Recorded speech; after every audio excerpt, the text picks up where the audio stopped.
ఓం నమో వెంకటేశాయ. నేను 7 వారాలు వడ్డీతో కలిపి 8 వారాలు పిండి దీపాలు పెట్టుకుంటా అని మొక్కున్నా కదా! మార్నింగ్ ఇంట్లో ఇలా పెట్టుకుంటాను. ఈవినింగ్ వచ్చేసి టెంపుల్‌కి వెళ్ళి అక్కడ కూడా 7 పిండి దీపాలనేవి పెట్టుకుంటా అనమాట. ఈ పిండి దీపాలు నేను ఎలా చేస్తాను, వాటిని తర్వాత ఏం చేస్తాననేది కూడా ప్రీవియస్ వీడియోస్‌లో చెప్పాను. ఒకసారి చూసేయండి. మనం ఏదైనా చేస్తున్నాము, ఏదైనా వ్రతం కానీ, పూజ కానీ చేస్తున్నామంటే మన కోరిక నెరవేరుతుంది అండ్ దేవుడి మీద భక్తి శ్రద్ధలతో, నిష్ట నియమాలతో చేసుకోవాలి.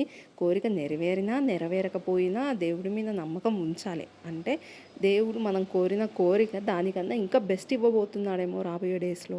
లేదు అంటే అది మనకు సరైనది కాదేమో మనం ఎంచుకున్నది అని అనుకోవాలే తప్ప, అయ్యో! నేను ఇంత భక్తితో పూజ చేసినా, ఏం చేసినా నాకు దేవుడు ఏంటి ఇవ్వలేదు, నా కోరిక నెరవేరలేదు అని ఎప్పుడూ అనుకోకూడదు అని నా పర్సనల్ ఫీలింగ్.